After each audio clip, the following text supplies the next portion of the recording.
오래전에 나온 책 중에 조창인 작가가 쓴 가시고기라는 책이 있습니다.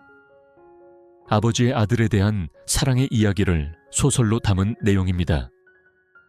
백혈병에 걸려 사경을 헤매는 어린 아들을 구하기 위해 애쓰는 아빠의 이야기를 그린 소설입니다. 민물고기 중에 가시고기라는 이름의 고기가 있다고 합니다. 아마 몸에 뾰족한 가시 같은 것이 있어서 이름이 가시고기인 듯 싶습니다. 그런데 이 가시고기는 부성의 상징처럼 여겨지는 물고기라고 해요. 암컷이 버리고 간 새끼 가시고기를 끝까지 키우고 그 새끼 가시고기가 어느덧 커서 떠나게 되면 돌에 머리를 박아 생을 마감하는 것이 수컷 가시고기라고 하는데요. 왜 제목을 가시고기라고 했는지 알 것 같더라고요. 그런데 아빠 가시고기는 왜 스스로 돌에 머리를 박아 죽어버리는 걸까요? 그 이유가 책에는 설명되어 있지 않았어요. 하지만 뻔한 거 아니겠어요? 가시고기는 언제나 아빠를 생각나게 만듭니다. 백혈병이라는 불치에 병에 걸린 아들을 위해 애쓰다가 병원비를 마련하기 위해 눈의 각막을 팔고 골수를 이식해줄 사람을 만나 아들의 병은 고치지만 결국 본인은 암에 걸려 죽는 아버지의 이야기를 그린 것입니다. 작자는 이 이야기의 소재를 불치의 병을 앓고 있는 아들을 둔 친구를 보고 얻었다고 했습니다. 작가는 이렇게 소개합니다. 어느 날인가 딱 한 번 친구는 말했습니다. 내 희망이 뭔지 알아. 아이를 위해 그 무엇이라도 대신할 수 있었으면 하는 거야. 하지만 말이다. 아무것도 대신할 수 없어. 그게 참 견디기 힘들다. 아무것도 대신할 수 없어. 그게 참 견디기 힘들다. 라고 한 친구의 말이 이 소설에 매달리게 만든 이유였습니다. 작가는 아버지의 마음이란 바로 이러한 가시고기와 같다는 취지에서 이 작품을 쓴 것입니다.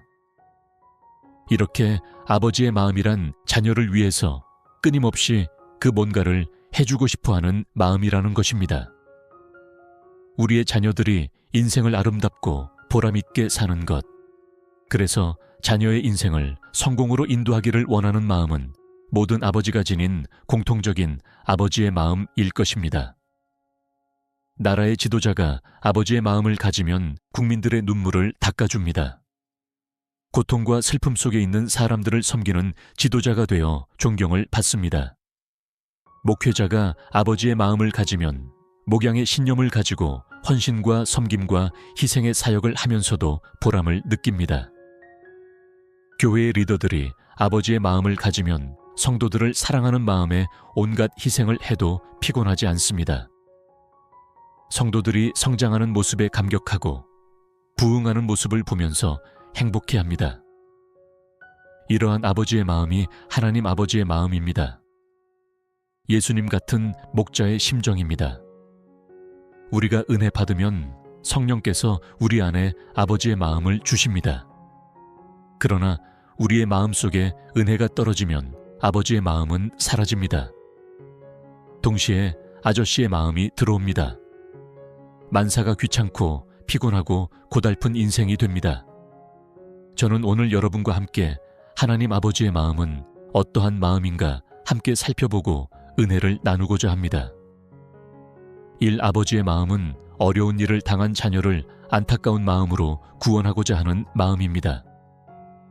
사로잡힌 조카 롯을 구원하고자 하는 아브라함의 마음, 귀신 들린 딸을 구원하러 예수님을 찾아온 가나안 여인의 마음, 이 모두가 아버지의 마음입니다. 두 아버지의 마음은 책임을 지고자 하는 마음입니다. 부모는 자기가 낳은 자식을 끝까지 책임지고자 하는 마음이 있습니다. 아버지의 마음은 불쌍히 여기는 마음입니다. 부모는 자식을 늘 불쌍히 바라봅니다. 아무리 못나고 죄를 짓고 남에게 정죄를 받아도 부모에게는 불쌍한 내 자식입니다. 아들 압살롬의 반역에 쫓겨 피난 생활을 하던 아버지 다윗이 압살롬의 죽음 소식을 들었을 때 통곡하며 슬피 우는 마음이 아버지의 마음입니다. 엘리야의 아버지 마음이 선지학교를 세워 많은 제자를 길러 시대의 일꾼으로 기르게 되었습니다. 어렸을 적에 보던 어머니의 장바구니에는 자식들과 아버지가 쓸 물건과 가족들이 먹을 찬거리는 있으나 어머니가 쓸 물건은 하나도 없었습니다. 부모가 되는 순간부터 모든 것, 좋은 것은 당신들의 것이 아니고 자식들의 것이 되었습니다. 우리가 회복해야 할 것은 아버지의 마음입니다. 은혜를 받는다는 것은 아버지의 마음을 회복하는 것입니다. 아버지의 마음, 어머니의 마음을 가진 사람들이 모인 공동체는 향기가 있습니다. 희생, 눈물, 감격이 넘칩니다. 아버지의 마음을 가진 자에게 하나님은 성령의 은사, 사랑의 능력을 부어주셔서 주님의 도구로 귀하게 사용하십니다.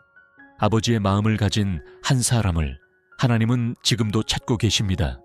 크레시의 전투에서 그 당시 18세밖에 되지 않았던 에드워드 왕자가 선봉 부대를 지휘하게 되었습니다. 이때 그의 아버지인 국왕은 강한 친위대를 높은 지대에 배치시키고 즉각 왕자의 부대를 지원할 수 있도록 필요한 준비를 갖추고 전투를 지켜보고 있었습니다. 어린 왕자는 심한 공격을 받고 위험에 처하여 그의 아버지에게 구조를 요청했습니다. 그러나 왕은 즉각 구조대를 보내지 않았습니다. 구조가 더디어지자 왕자는 또 다른 사자를 보내어 즉각적인 구조를 요청했습니다. 왕은 왕자가 보낸 사자에게 다음과 같이 말했습니다.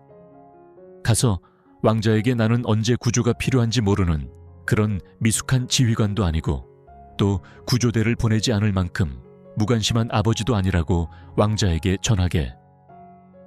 왕은 적의 진영에 혼란이 생기는 것을 간파하고 왕자가 조금만 더 견디면 유리하게 될 것을 알고 있었습니다. 왕은 그날의 영예가 그의 아들의 것이 되기를 바랬습니다. 왕은 아들에게 명성이 돌아갈 수 있을 때에 지원부대를 투입시킬 작정이었습니다. 하나님께서는 그리스도인들이 영적 전쟁에서 치르는 전투를 보고 계십니다. 환난 가운데서 주님의 도움이 더디다고 느껴질지라도 그것은 그 고난을 극복했을 때 승리가 더욱 빛나도록 하기 위한 것임을 믿어야 합니다.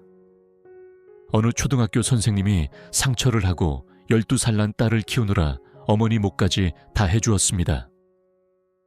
딸을 정성껏 구김살 없이 키워보려고 애를 썼지만 학교 일에 바빠서 시간을 내기가 어려웠습니다. 그러다가 방학이 되어 크리스마스 전 사흘 동안 시간을 내어 이제는 딸하고 더불어 놀기도 하고 이야기도 하리라 생각을 하고 딸을 찾았는데 딸은 제 방에 들어가서 문을 잠가버리고 사흘 동안 나오지를 않았습니다. 밥만 먹고 또 들어가고 영자리를 같이 할 수가 없었습니다. 아버지는 섭섭했습니다.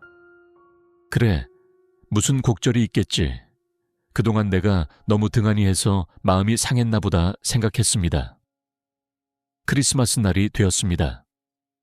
딸은 기쁜 얼굴이 되어 눈을 빛내면서 아버지 크리스마스 축하해요 하고 인사하더니 자기가 뜬 장갑 하나를 내놓는 것이었습니다.